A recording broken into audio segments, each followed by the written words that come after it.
Olá, amigo, irmão, irmã, seguidor aqui no canal CRB. Bom estarmos juntos novamente, meditando nas Escrituras.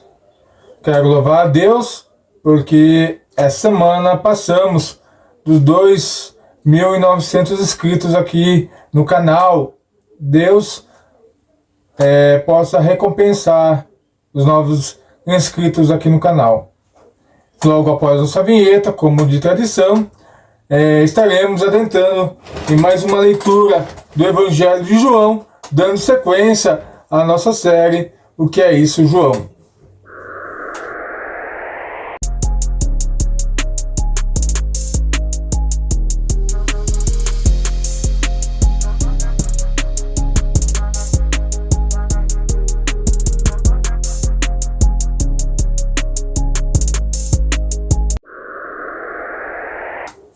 Aqui então diz o texto bíblico, João 6, a partir do versículo 1.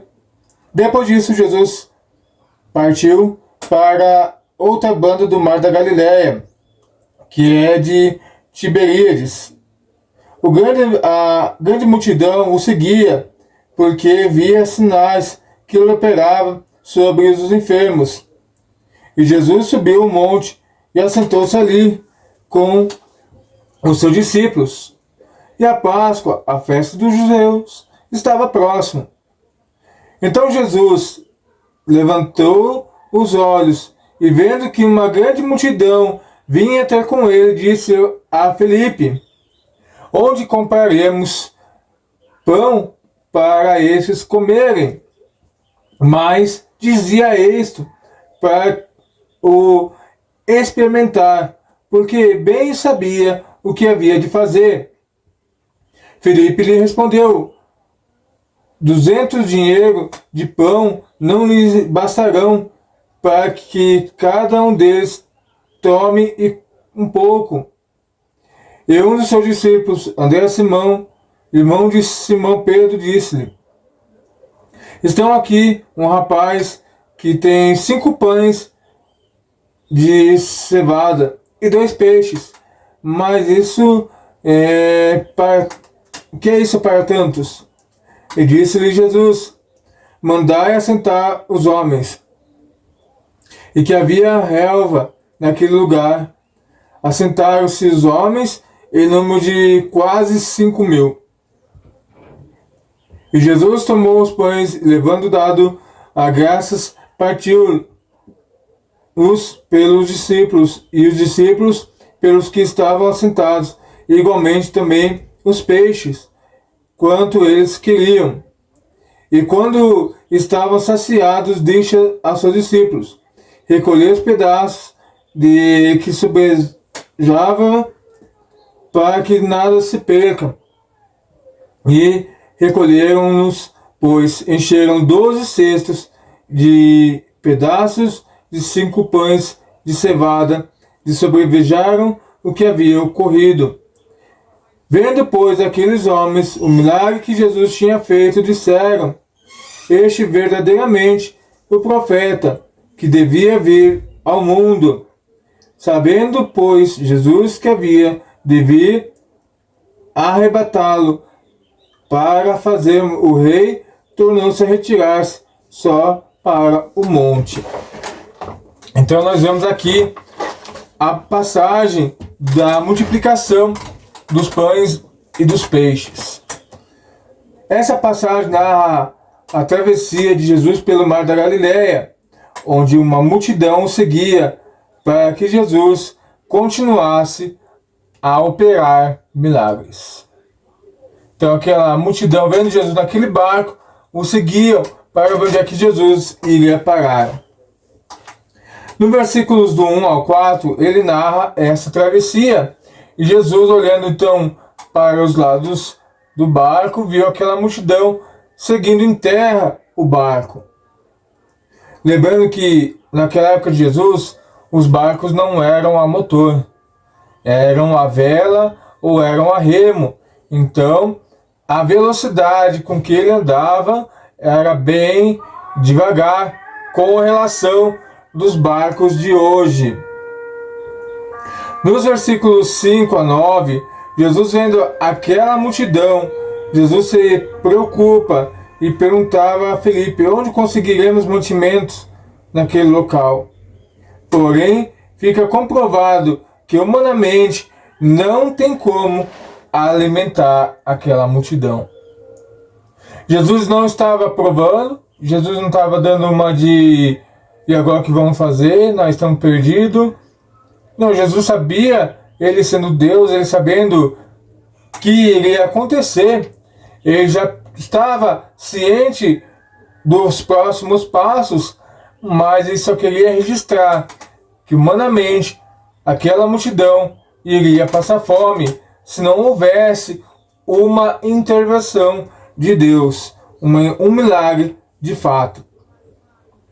No versículo 10 ao 13, o milagre acontece não só na frente dos apóstolos, mas também de uma multidão, um monte de testemunhas. A narrativa nos conta 5.000 homens, fora as mulheres, fora as crianças.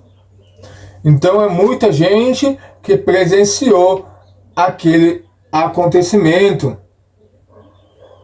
E nos versículos finais, que é o 14 e 15, aqueles homens reconhecem o feito de Jesus e querem então instituí-lo como rei deles.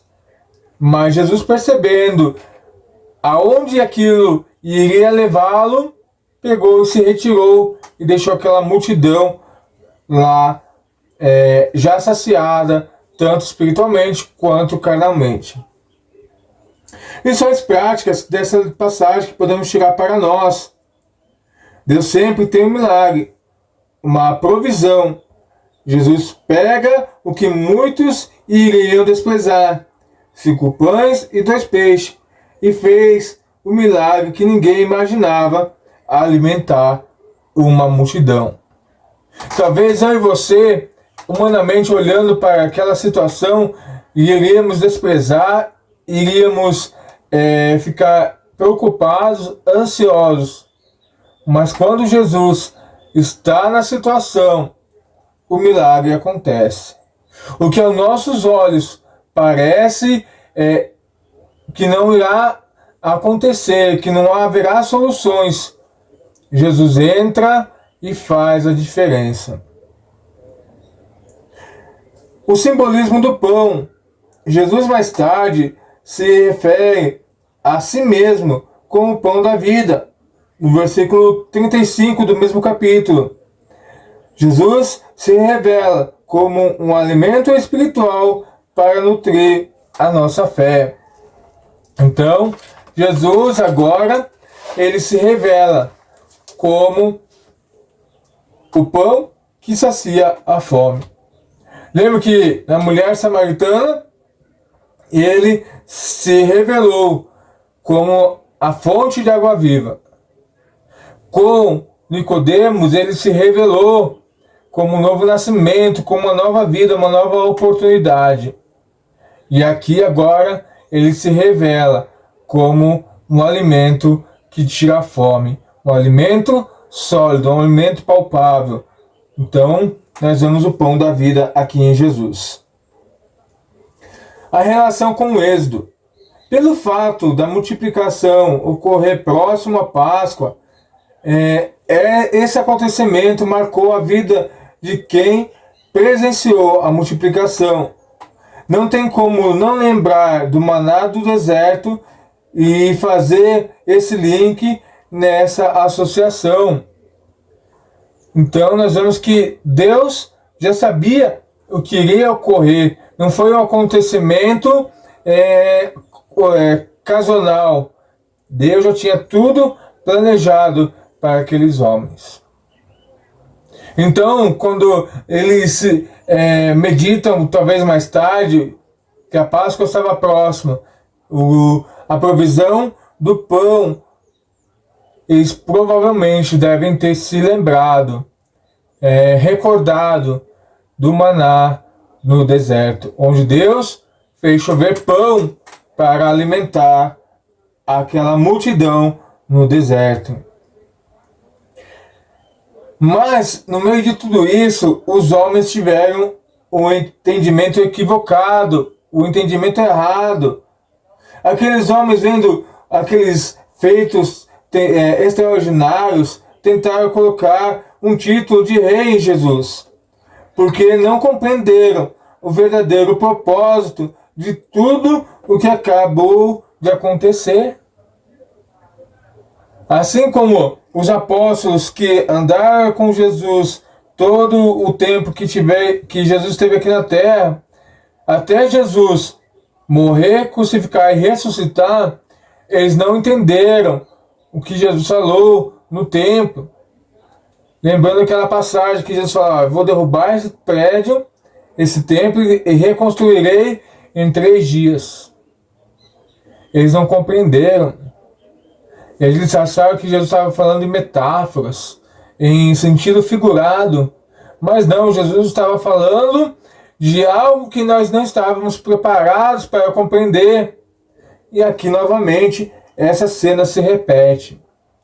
Aqueles homens estavam esperando alguém para livrá-los da coroa de Roma, mas Jesus veio para fazer a vontade de Deus, como ele já deixou bem claro no início do Evangelho de João. A importância da gratidão. Jesus, antes de fazer a multiplicação, ele agradeceu. E esse ato de Jesus nos ensina que devemos ser gratos por tudo.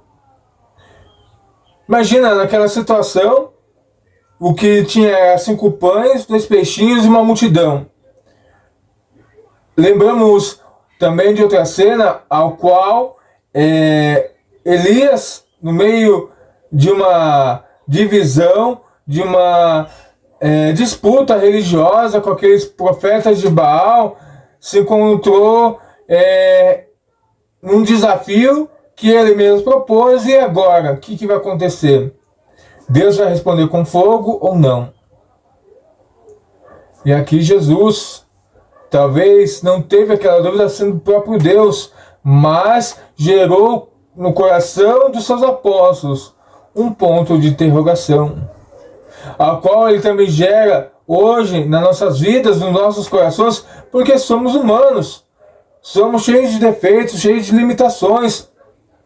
Muitas vezes iremos, ou já questionamos, ou vamos continuar questionando a Deus se Ele é capaz de fazer ou não. Mas Jesus nos mostra que Deus é capaz. E no meio de tudo isso, nós precisamos reconhecer o milagre de Deus, a provisão de Deus, a benfeitoria de Deus.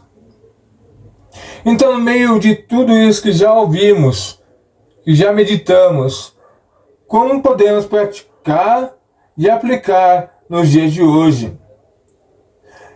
Fé na provisão de Deus. Essa é a passagem que nos demonstra que precisamos confiar em Deus, mesmo que aos nossos olhos não haja perspectiva. Mesmo que nós começamos a olhar humanamente e falar que não vai dar certo, não tem como que fazer, eu não tenho recurso, a medicina é limitada, nós precisamos enxergar as mãos de Deus. É por isso que nós cremos no Deus que cremos, um Deus ao qual extrapola qualquer entendimento humano. Reconhecer Jesus. Jesus é fundamental para a fé cristã, não só no alimento físico, mas também no alimento espiritual. Aqueles homens, aquelas mulheres se maravilharam porque Jesus pôde saciar a sua fome multiplicando aqueles pão, mas não entenderam no seu coração que Jesus queria muito mais que saciar a fome deles carnal, mas também espiritual. Saciar aquela procura que eles tanto esperavam na vinda do Messias, na vida do Mestre, na vida do Salvador. E Jesus já estava ali na sua frente. Missão espiritual versus expectativa carnal. E aí é que entra um ponto bastante interessante, porque talvez isso vai nos confrontar direto. O que eu espero de Deus e o que Deus tem para mim. Será que os dois projetos estão alinhados? Ou o projeto de Deus é diferente do meu e eu não estou querendo aceitar? Os homens foram buscar alívio carnal, mas suas dores e sofrimentos fizeram buscar cura para suas enfermidades. Quando veem que Jesus fez, eles interpretaram errado. E quando queriam colocar Jesus no seu contexto de vida, não compreenderam o que Jesus veio de fato fazer era o oposto de tudo isso. Demonstrar que aquilo que eles estavam vivendo era passageiro e o que Jesus tinha para eles era eterno. Profundo isso, né? Os homens enxergavam tudo aquilo que era passageiro para eles e Jesus ia fazer eles enxergar tudo aquilo que era eterno. Então, essa meditação, essa reflexão que fica para o meu e para o seu coração. Vamos parar de olhar as coisas passageiras e vamos olhar para um Deus que é eterno. Que Deus possa vos abençoar e a gente se vê aqui neste canal para a honra e glória de Jesus na continuação desse texto que daremos sequência no próximo vídeo. Deus vos abençoe e até o próximo vídeo em nome de Jesus.